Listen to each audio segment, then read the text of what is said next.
Every star that shines today once knew darkness. What saved it was the light it carried within. Today, you're going to hear the story of a young man who chose to fight, to love, to create, and to become the light. His name is Smith Williams, but his journey is the story of every soul that refuses to give up. Smith Williams. A young man with a burning dream, but a world around him made of ice. He had nothing, except this, a vision. A passion. A quiet fire inside. But every step toward his dream felt like a slap from life. Poverty. Rejection. Misunderstanding. And the worst part, it wasn't the streets. It wasn't the hunger. It was when his own mother threw him out of the house, because she refused to believe in what he carried in his heart. But this story is not a story of failure. Not a story of defeat. Not a story of pity. This is a story of courage. Courage to believe in yourself when no one else does. Courage to dream, even when your stomach is empty. Courage to forgive, even when your soul has been shattered. From the age of 8, Smith Williams knew he was not like the others. He didn't dream of becoming a policeman, a doctor, or a football player. He wanted to be a film director. He would spend hours building tiny scenes with cardboard boxes, broken action figures, and an old phone without a SIM card to record his imaginary stories. For him, every image had a soul. Every street sound, every whispered word in silence deserved to be told. But in the modest neighborhood of the Bronx, on the outskirts of the city, dreams didn't have much room. People lived day by day. They thought about food, shelter, and avoiding trouble. Dreaming was dangerous. It gave false hope. His mother, a fruit seller at the local market, knew this all too well. Widowed young, she raised her alone by selling bananas, oranges, and mangoes by the roadside. You have to understand life won't give you anything for free, Smith. Be reasonable. Forget this camera nonsense. Learn a real trade. But Smith refused to give up. Every day after school, he went to the municipal library to borrow books on cinema, great filmmakers, and screenwriting. He wrote stories at night by the dim light of an old kerosene lamp. He dreamed of showing his country in a different light, not just misery, but beauty, courage, and poetry. At 14, he created a short film with 3 classmates, using the phone of a kind teacher. The film, titled Light on the Dust, was shown at a school event. The students clapped and cheered. But when he got home, proud and hopeful, and showed the video to his mother, she remained unmoved. You're wasting your time. All of this is foolishness. Who's going to pay you to film dirty streets? You think that will feed your sister? Smith felt something heavy crash inside his chest. He tried to explain, to share the fire inside him. But it was no use. To his mother, art was a luxury. A useless distraction. Days passed. A local cultural organization launched a video contest. The prize? A scholarship to study film abroad. Smith saw his chance. He worked day and night on a new short film. He filmed, edited, added a voiceover. He barely slept. He believed. With all his heart. But to submit the film, he needed $20,000. Smith had nothing. He begged his mother, "Mom, please. This is my chance. If I win, I can learn, grow, come back, and help everyone here." She looked at him coldly. Then, in a chilling voice, "So you really want to live in the clouds? Fine. Then go live there. But not here." And without another word, she handed him a worn plastic bag with a few clothes inside. Smith understood. She was kicking him out. The night his mother kicked him out, Smith wandered the streets for hours. His heart was tight, his eyes dry. No tears, just emptiness. He walked aimlessly, a plastic bag in hand, thoughts in chaos. He eventually sat on the steps of an old abandoned church and spent the night there, his stomach empty and his soul shattered. The next morning, he was cold, hungry, and exhausted.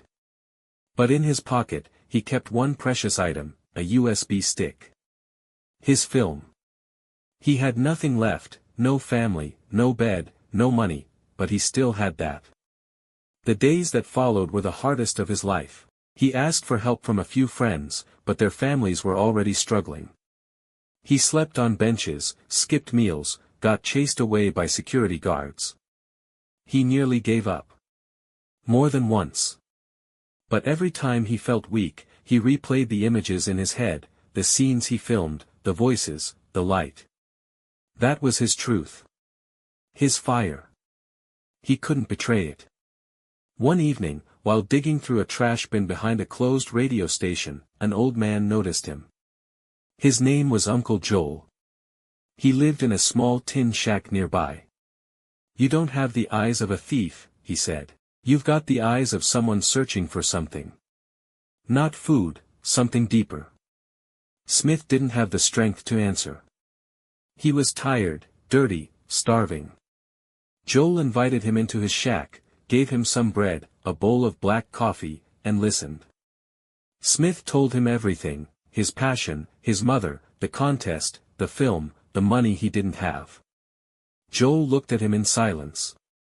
Then said, "I don't have much, but I do have an old computer that still works.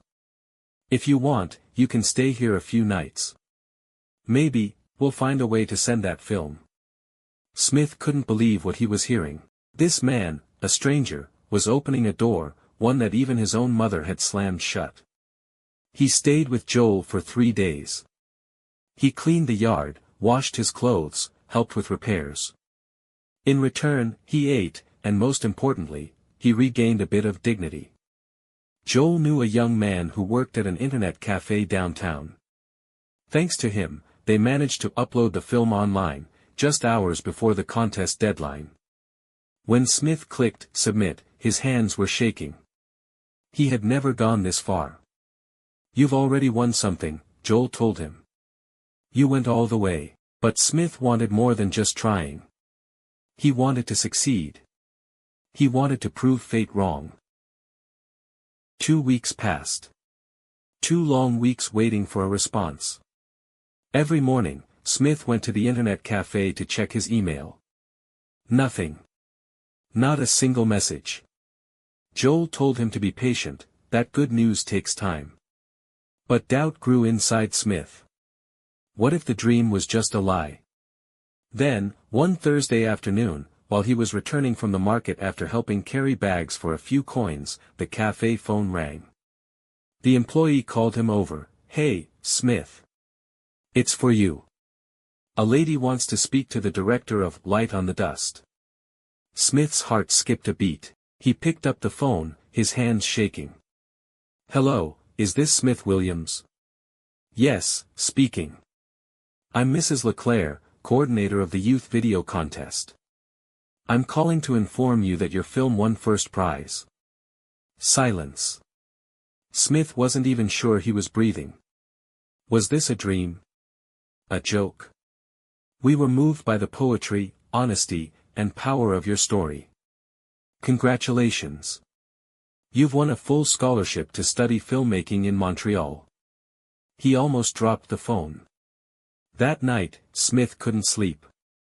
He sat outside under the stars. He had done it. Against the odds. Against the street, hunger, and rejection. He had done it. The next morning, he went to Joel, eyes shining with emotion. "I don't know how to thank you, Uncle. If this dream is real today, it's because of you too." Joel placed a hand on his shoulder. "Go. Learn. Create. But never forget where you come from." Before leaving, Smith knew there was one last thing to do. He returned to his neighborhood. To the house where everything had started. His mother was sitting in front of the door, peeling mangoes. She looked up. Her face was unreadable. "Why are you here? You don't need this house anymore, right? You chose your dream over your family." Smith walked slowly toward her. He didn't shout. He didn't cry. "Mom. I'm leaving in 2 weeks. I won the scholarship. I'm going to study cinema." She stared at him. He went on, "I wanted you to know. And, despite everything, I don't blame you. You did what you thought was right. So did I." A long silence fell between them. She looked away, then quietly asked, "Are you hungry?" That day, they didn't resolve everything. They didn't say sorry. But they shared a meal, like they used to. In silence. And sometimes, that's enough. 3 years later, Smith returned to his country. He had grown. Learned. Matured. He had never forgotten Joel or his mother. He organized a screening of his latest short film in his old neighborhood, free for all the kids, families, and dreamers. This time, his mother sat in the front row. She didn't say anything after the film. But she stood up, walked over, and hugged him. No words. But that silence said everything. Smith had nothing, but he had himself. He went to bed hungry, but never without hope. He lost his home, but he never lost his direction. Because his dream was stronger than his fears. Because his passion burned hotter than the cold streets. Life hit him, but it never broke him. When you see the light today, never forget the darkness that shaped it. Smith isn't a made-up hero. He is every young person who rises despite exhaustion, every soul that dares to dream in silence, every fighter who keeps going when everything seems lost. Always remember this, a dream that keeps you alive is louder than 1,000 voices telling you to give up. Today, you've heard the story of a young man who fought. But his greatest battle was staying true to the light inside him. Never be afraid to follow your own light. Because your light might just guide someone else's way.